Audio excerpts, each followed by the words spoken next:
Daouda mi nga xam ne moo nekk ci boppu rassemblement des victimes de Macky Sall di jaar Pa Ousmane Seck grand-père ak suñu yaay yi xam ne ñun bi nekk si kaso bi ñoo tëniwoon combat bi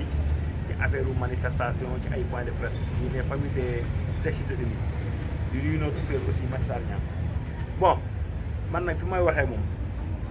du ma damay vaar président Diomaye du ma ko vaar de parce que ay waxu démbam ba léegi tuxoogul waaye dama koy fàtteel rek jour bi ñu ma arrêté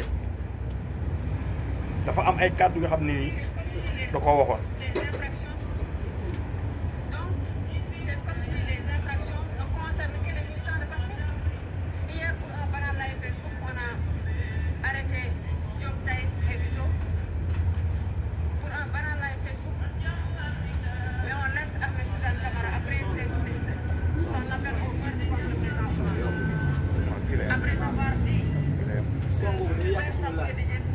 Président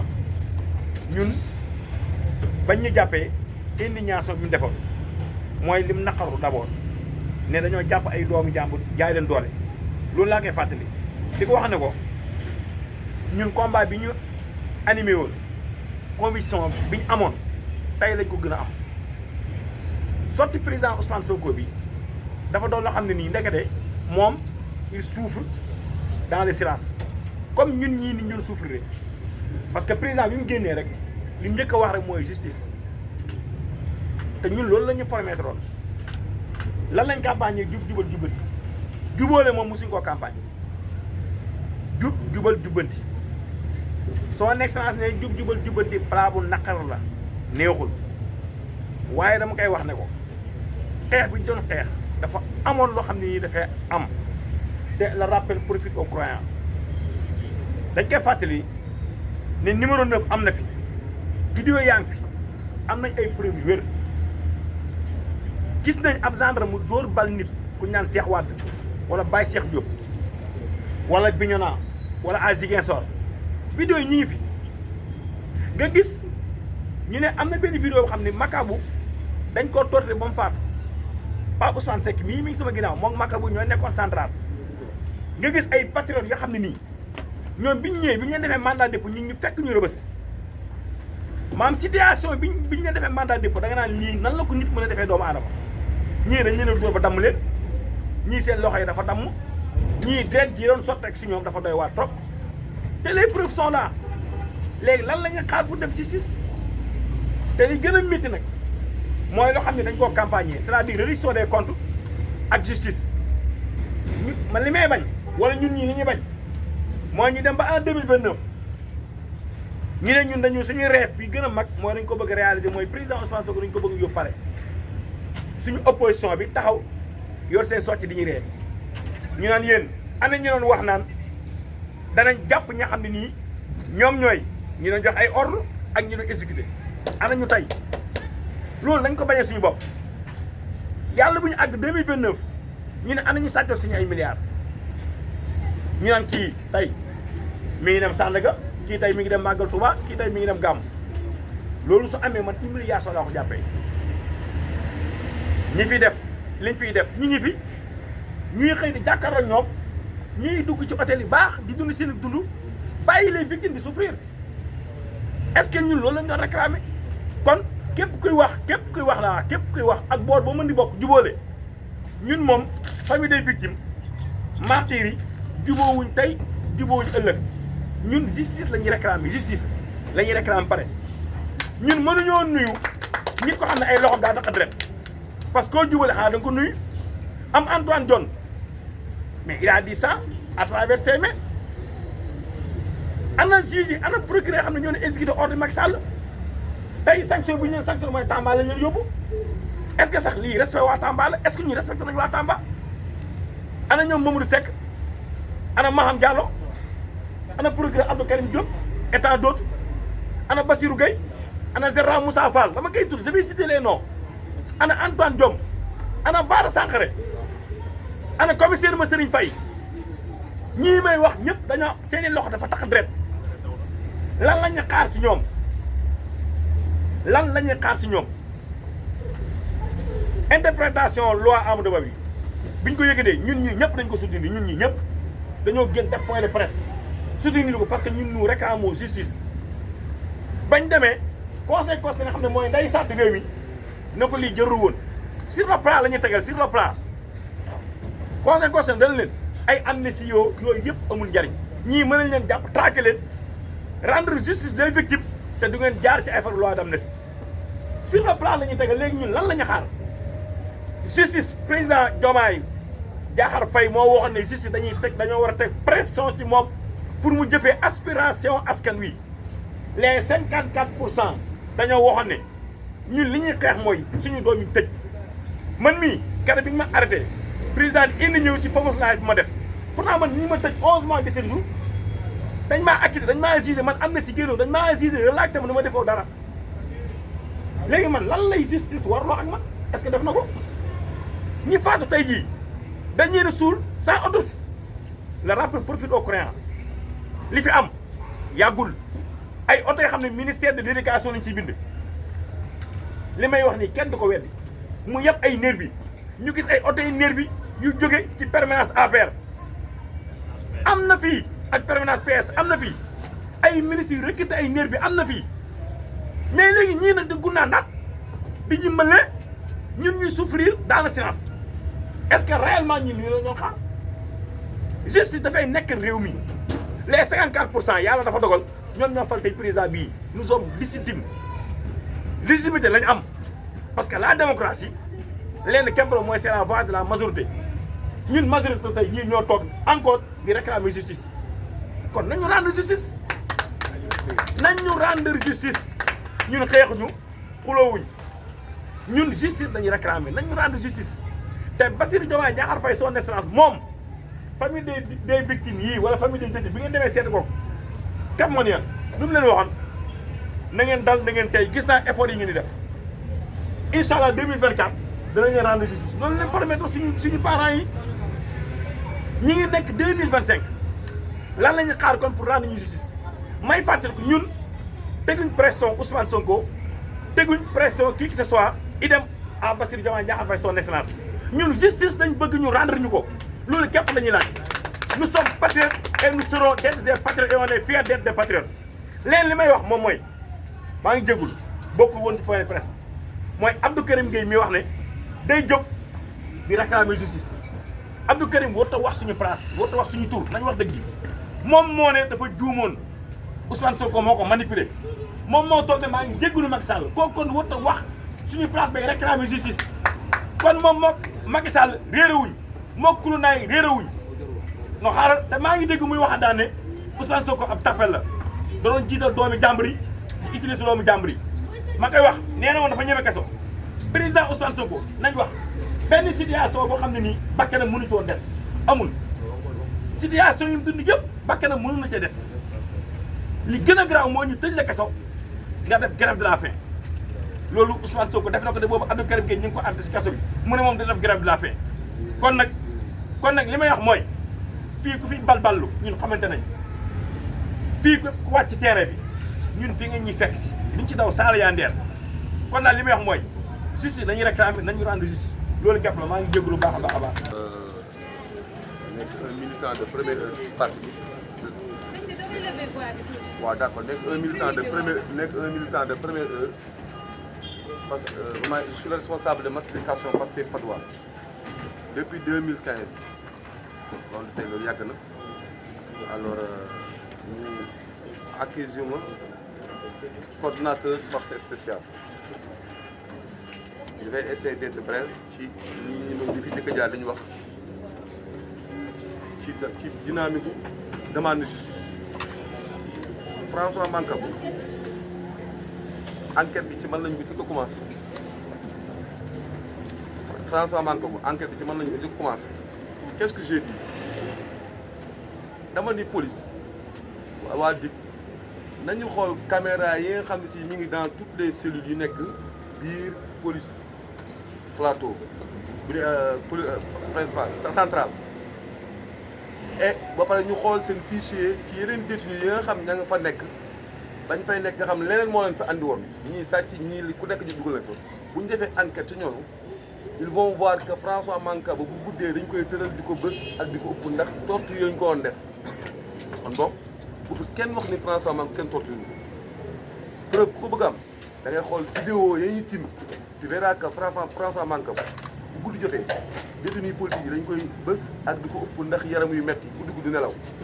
parce que booba la ñu bëggoon ca moom en tant que ancien militaire ca moom lañ ko bëggoon a jaare defloo ko mu taxaw làng loolu c'est grave loolu mosu leen ko dégg maa leen ko wax tey avant que ba li di xew mujj xew ba li xew dañ ko doon torturer pour le faire jouer un rôle boo xam moo ma wax lii chaque guddi dañ kaa ñu génne devant tout le monde bu ñëwee yaram yëppay métti ba dañuy toog di ko ëpp mënuma sekk on me torture on me veut dañu may torturer ba bëgg ma jouer le rôle boo xam si je refuse je connais pas Pastef je connais pas Ousmane Sonko waaw lu mel noonu ba dee génn si duñ ko leeral il faut grave ça c'est grave ça man de ku ma waxoon daañu agsi fii billahi 1 an et demi jëm 2 ans te loolu leerul mooy dugg dafa naan te loolu dafa naan bu enquête amoon ñun ñu nekk luñ cellule daañu woo laaj ñu wax ne xanaa yenn circonstances nekk ci kaso bi ba léegi kenn waxuma la kenn musuma woo kenn musuma laaj kenn du ci parti du ci juge dara waxuma la du ci parti bi du ci juge kenn musuma woo ne ma waaw lan moo xew ba François Mancabou gaañu kenn musuma ko du ci parti Pastef du ci kenn bien que je suis militant de Pastef waa léegi bu ay nit dee ci benn principe ba mu am ay 80 et quelques personnes mortes dee ci xanaa le minimum des choses mooy ñu demander justice man de damay ñaan de grâce que personne ne pardonne à ma place man baalewuma saraxewuma mayewuma man je demande justice parce que dañ ma accusé loo xam du dëgg yàq sama der ma famille a failli être explosée à cause de parce que on m'a accusé de bandit te man musuma tëdd kaso c'est la première fois ñu dugg ma ci kaso c'est la première fois ci idéologie moom dugg ci kaso musuma dugg ci kaso kenn musuma convoqué kaso kon boog bu ñu ñëwee ba tey sama kër dina ci tas ay nit dee ci man je demande que personne ne pardonne à ma place man baalewu kuy mën kuy baale da nga baale même baalewu te je pense que population sénégalaise ak détenu yi nekk fii ñëpp ñoo ko wax loolu baalewuñu mayuñu sarexuñu justice lañu demande la beneen bi mooy damay lire loo xam ne si benn détenu politique moo ma ko envoyé mu ne bonjour madame le ministre je suis obligé de recourir toujours à vous car jusqu'à présent je n'ai pas encore acheté l'ordonnance. Les médicaments en haut coûtent presque 11 000 francs et je dois en acheter 2. L'autre qui est en bas coûte 2 500. Le tout, c'est presque 25 000 francs. Les 50 000 francs que vous m'avez envoyés m'ont permis de louer une véhicule pour les 30 000 francs aller-retour, plus les frais médicaux. Et il ne me reste que 10 000 francs pour consultation. Je pense pouvoir payer l'ordonnance, mais vraiment, j'ai des difficultés financières à cause du régime alimentaire qu'on m'a imposé. Le virus hépatite B a atteint un niveau de risque sur mon foie. Vraiment, je n'ai plus de solution et je ne peux plus vous revenir encore. Le 10 juillet, j'ai rendez-vous avec le médecin psychiatre de l'hôpital principal. Le 23 juillet, le médecin spécialiste des virus de la région de Thiès. Il a des difficultés. Il m'a envoyé un message. Je ne peux pas le lire. Ça, c'est important parce que les femmes le savent. Les femmes daf may envoyé message du ma ko lire mu envoyé message ne ma Ousmane demal sama WhatsApp nga lire ko li may message envoyé tellement que li may wax aw ma ci solution aw ma ku ma ci waxal aw ma solution aw ma ku ma ci waxal koo ci waxal boo waxee pare wax ji fa la koy bàyyi lii c'est un preuve palpable bu ñu ma wooyee ma wan leen wax leen tur détenu bi wan leen message ñu woo ko def loolu koo xam si hépatite B moo ko jàpp ci biir kaso bi ba foie bi commencé yàqu message baa ngi nii du ma jaar suuf nag ku ñëw ku ngay pare ma jox ngeen lire nañu taxaw ci l'affaire des détenus politiques nañ ci taxaw nañu bàyyi caaxaan baaxul lii bi léegi il va sa comment bu ñu tawee ba heure bii ñi sàcc ci milliards yi je connais quelqu'un qui s'appelle Modou Dieng portable 3500 lañ ko accusé golf la dëkk non amoo la dëkk il a fait presque 4 ans ci kaso bi mais au moment où des gens qui ont volé des milliards di tambambalu si dëkk bi mais loolu Afrique la ko mën a xewee y a des choses qui ne peuvent se passer qu'en Afrique comment des gens ñu sàcc ay milliards ñu accusé leen ñu leen ay 5000 milliards ñu yor ko sàcc ko ci réew mi amu ci kenn ku ñu jàpp mais ça c'est grave ba heure bi man nag dëgg ak justice moo boole Pastef je suis militant de politique ba may dugg ci Pastef boobu Ousmane Sonko mën na dox ci mbedd bi ba génn parce que kenn du xamu parce que man maay le premier coordinateur le premier responsable de massification bu ñu nommé ci Pastef man la parce que la première coordination bi ñu créé c'est Pastef Patte d'Oie kon bu may dugg Pastef tey lu ma ci wax xam naa ba ñu idéwul boobu xalaatuñu daañu gagné maire sax bay gagné réew mi kon bokk yëg-yëg ak ay ci ak idéal moo tax ñu dugg ci mais du ay indemnisation ay ñàkk fayda bu ñu demee ba àgg fi tey jii ñi lekk alal réew mi di dox ci mbedd mi tranquillement c'est assez grave la ñuy jël justice jàpp nit ñi ku sàcc man su ma sàcc dañu may dóor ci kaso bi kon ku sàcc ay milliards dañ laa war a dóor ci kaso bi man loolu laa gëm te ñu bàyyi bu ñu jàppee ñenn yi leen yóbbu ay pavillon yoo xam ne si ca Rebeuss mooy pavillon yi gën a neex ay 5e la leen yóbbu nañu bàyyi yooyu ñi jàpp kilifa yi ñu jàpp ci réew yëpp 5e sa lal ngay am sa ventilateur tim la ngay ataaya doo manqué dara boo bëggee téléphone jox la ko looloo fa am baa doole yi ñu dóor leen ci kaso bi dóor leen ay 9 14 10 1 3 2 fa leen di dóor si kër yoo xam ne si foofu da ngay toog ay mois doo tëdd da ngay sukk ak di taxaw ñoom nga sàcc ay milliards ba noppi ba pare ñu lekk say ginaar ci kaso bi tëdd ci lal loolu la ñu war a xool ñu ngi invité l' administration pénitentiaire mu arrêté ce festival loolu voilà ñu ci gàttal ñu leen sant leen gërëm di invité lépp di invité. man maa fay toog ak maman Amidia ñoo fay faral di représenté victime en général dafa am loo xam ne tey moo ñu gën a dajale mooy li nga xam ne xew na fi démb ak bërki démb ci jamono yi suñu diggante autorités yi nga xam ne ñoo jiite réew mi alhamdulilah la ñuy wax sant yàlla ginnaaw information yi ñu ci jot mooy lépp rétabli na lépp jaar na si yoon kon dañ ciy sant yàlla ndaxte ñoom à travers ñun ñii victimes yi muy détenu politique muy blessé yi muy martyr yi à travers ñoom bu regard boobu amee rek loolu ñu boolewaat ko si seen analyse ak seen i calcul rek yaakaar naa lépp loo xam ne féewaloo la war a jur rek loolu bu ñu ko tegee seen tableau de bord rek dina leen war a mën a boolewaat ba ñu xam ne dafa bëri lu ñuy xaar ci ginnaaw parce que nag dul dara fàtte xale yi yàggul on s'est sacrifié pour ce projet bi moom laay wax keroog ci meeting bi fi amoon ma ne leen ci deret lañ ko jotee nguur gi dañ ko jotee ci deret kon nag donc lépp lu ñuy def rek loolu noonu war na nekk loo xam ne nii mooy suñu tableau de bord te alhamdulilah ba suñu leader bi mu génnee ñëw na fédéré waat parti bi ñëw na fédéré waat militants yi ñëw na fédéré waat seen sympathisants yi pour que ñu xam li ñu fi bàyyi parce que tamit li am mooy li doon xew démb ak bërki démb bu xewee tey rek mooy rupture amul gis nañ ko ci Senghor ak Mamadou Dia gis nañ ko ci Abdou Diouf ak président de l'Assemblée Niass gis nañ ko ci Abdoulaye Wade ak Idriss Seck ñu gis ko ci Alioune Badara Cissé ak Macky Sall bëgguñu koo gis ci diggante notre leader Ousmane Sonko ak suñu président de la République Bassirou Diomaye Diakhar Faye suñ ko gisee rek mooy kon donc li ñu doon xeex démb ak bërki démb kon day taxawaat loolu mooy jàngat bi nga xam ne buñ ko jàngatee rek démb ak bërki démb li fi doon xew la ñu bëggul mu xew moo tax ñun dañuy jàpp ne lii dañ koy gaaw a résoudre passer à étape supérieure parce que temps bi mayuñu dara parce que ñun 5 ans yàlla dafa dogal ne ñun ñooy le seul régime bi jot nguur gi ci kaw xeex nar a toog pour 5 ans la ñu am amuñu 7 ans comme ñeneen ñi ni ñu koy amee te li gën a grave encore dañoo fekk ne ñu gas kàmb dugal ci situation financière du Sénégal kon donc ñun temps bi ñeneen ñi am sax ñun amuñu chance am temps boobu ñun li ñu war rek mooy def focus concentré wu def li ñu war a def ci kaw lenn nag dëgg moom la yàlla bëgg wax nañ ko keroog ci jour anniversaire maanaam munoo lal den dara ci kaw dëgg fekk nekk fa li ñuy wax ne la situation financière bi waa FMI waa Banque mondiale finance bi ñoo ci kaw dëgg lay lalu ba pare stabilité réew ci dëgg la tegu ba pare su sa loi ak règlement yi am célérité ci li ñuy def li si des yëpp day ñëw ñun foofu lañ doon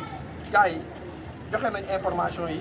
loolu mooy li nga xam ne mooy suñu mot d'ordre bi nga xam ne moo ñu boole tey pour que dëgg boobu am parce que ñun tamit li ñu subir dafa metti te am na ñu toog suñu ginnaaw foofu laa doon ñëwee en tant que représentant victime au niveau du comité multisectoriel mooy que ni damay leeral fii devant l'Assemblée ne bi ñu génnee kaso ak léegi on avait 83 décédés yi nga xam ne xam nañ leen bokk la nag ñi nga xam ne disparu yi la ñu mujj dugal ba tey jii may wax yàlla seena ne au niveau de Tambacounda am na parent bu may woo ne ma si jamonoy manifestation si laa gëjee gis sama doom ba léegi aw ma benn information yi yàlla seena na ko yàggul dara mu ma koy jox boobu ba léegi mu ngi laajte gisul doomam jàll na ji mooy li nga xam ne xewoon na fa vraiment ci kaw loolu assistance des victimes dama leen di wax ne leen bi ñu génnee prison ak léegi on a eu 8 décès yoo xam ne nii 8 yoo xam ne 7 yëpp conséquence su incarcération bi la ay séquelles la ñu julee ci kaso bi ba séquelles yooyu moo leen traîné ba ñu décédé loolu damay citer parce que dañoo nekk ci média boo ku ñuy wax Modou Bey de Gossas ku ñuy wax Assim Goudiaby de Sédhiou ku ñuy wax Mamadou Baldé mooy ki dégg Sicap Kara ki ñuy wax Idrissa Diatta au niveau de Bignona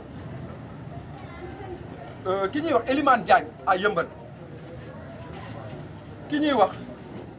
Fally Diatta encore à Ziguinchor Bignona ak Fallou Diop mi nga xam ne moo décédé woon moom la ñu décédé woon daal la jàmm ñu yóbbu ko Touba ñii ma leen ni limal ñii yëpp ay conséquences yu incarcération bi moo tax ñu am ay feebar ay séquelles ba séquelles yi moo leen yóbbu suñu borom jël seen bakkan léegi nag li ñu bëgg a wax foofu mooy que ni donc bi ñu génnee ba léegi assistance victime yi dafa doon loo xam ne nii dafa am retard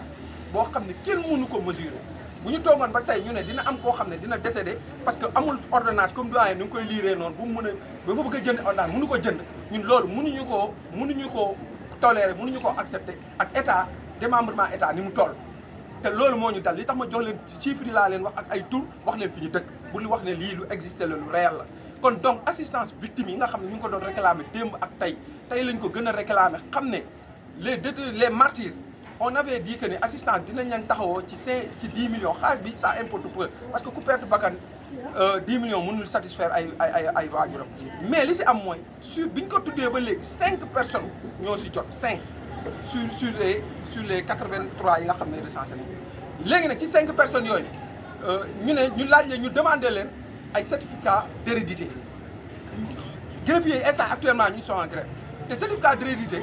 lu naqaree lijjanti la même en temps normal waxuma la temps yi période bii ñu toll ak difficulté yi nga xam ne ñoom lañ boomee woon ñooñu loolu nag dañuy bëgg a xamal ne bu fekkee état bi si dox boobu la bëgg a dox manque de célérité boobu si anam boobu la ko bëgg a jaarale ñu xam ne ñi mu war a jàppale ñi mu war a taxaw du leen taxaw ndaxte li ñuy demandé si côté administratif loolu mënuñu koo constituer kuy wàllu ay nit da ngay gaaw assistance boobu ñu ngi bëgg ne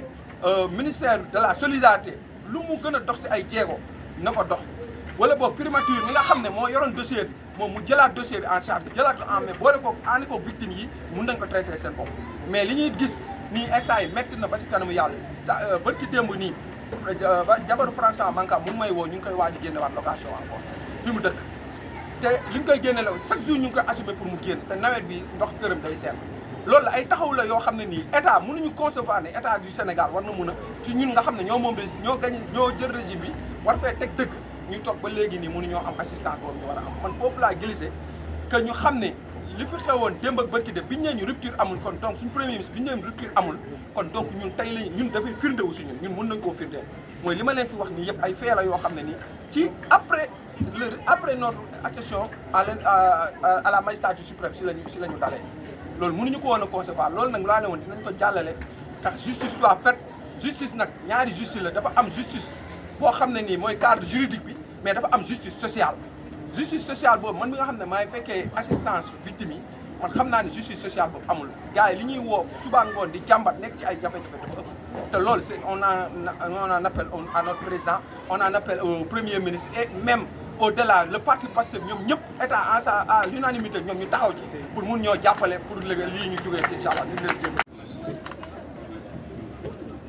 te ñi doon def acte yooyu yëpp ba tey ils sont là présents doxantu ci biir dëkk bi di ñaawal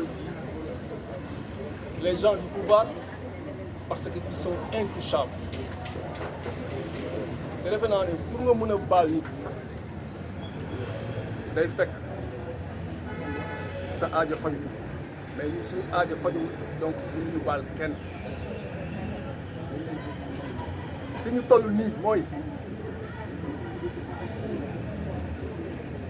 les tortionnaires yi nga xam ne ñoo fi nekkoon di jàpp la jeunesse di leen dóor di leen torturer di leen rey loolu dafa war a reer beneen bi mooy Pape Abdoulaye Touré dafa am avocat ba régler situation dem justice dem gis le procureur ba situation bi réglé wu tandis que les autres détenus ñu jël seen dossier mais amuñu amuñu benn avocat bu leen mën a jël en charge moo tax je demande au premier ministre Ousmane Sonko que son pôle d'avocat mu jox ko les détenus politiques pour ñu mën a diligenter seen dossiers yi ñu mu gën a gaawee parce que loolu moo indi blocage bi nga xam ne lenteur boobu ci loolu la bokk parce que tous ces gens yi ngay gis ni amuñu des avocats yu leen mën a venir en aide mais xamal la population sénégalaise que fi ñu toll nii dañu toll ci lu metti la ñu toll di ko dund ñun les détenus politiques en même temps aussi les familles des victimes léegi solution bi mooy daal que le premier ministre et le gouvernement ñu jël affaire détenus politiques yi en main pour régler le problème le plus rapidement possible donc man loolu rek laa amoon lu mu siy sànni. Aujourd'hui, nous voilà réunis pour un point de presse. Et ce point de presse, nous avons rédigé un communiqué. Je vais vous lire ce communiqué. Ouais. Le communiqué, c'est une dénonciation des lenteurs de la justice, la lutte pour les droits des victimes du régime de Macky Sall. Nous, signés Rassemblement des victimes, exprimons notre profonde préoccupation face aux lenteurs persistantes du système judiciaire sénégalais dans le traitement des dossiers des victimes du régime de Macky Sall. Depuis 2021, ces victimes confrontées à des violations graves de leurs droits fondamentaux attendent justice et réparation. Il est inacceptable que des affaires aussi cruciales restent en suspens, privant ainsi les victimes et leurs familles de la reconnaissance et du soulagement nécessaire. Malgré les promesses répétées d'engagement pour la transparence et la justice, les retards continus minent la confiance des citoyens sénégalais devant le système judiciaire. Nous appelons les autorités judiciaires à prioriser ces dossiers et à mettre en œuvre des réformes pour accélérer le processus judiciaire. Il est impératif que les enquêtes soient menées de manière exhaustive et impartiale pour garantir que la lumière soit faite sur les atrocités commises et que les responsables soient traduits devant la justice. Nous réaffirmons notre solidarité avec toutes les victimes et leurs familles dans cette quête de justice. Leur encourageons face à l'adversité et une source d'inspiration et leur voix ne doit pas être traduite au silence. Nous insistons sur la nécessité de réformes immédiates pour renforcer l'indépendance et l'efficacité du système judiciaire sénégalais. Une justice rapide et équitable pourra restaurer la confiance et contribuer à une paix durable au Sénégal. Nous restons déterminés à suivre de près cette situation et à soutenir toutes les voix qui luttent pour la vérité et la justice. Par ce communiqué, nous espérons éveiller l'attention internationale et locale sur cette situation critique. Il est temps d'agir pour garantir que la justice soit rendue à celles et à ceux qui ont été lésés.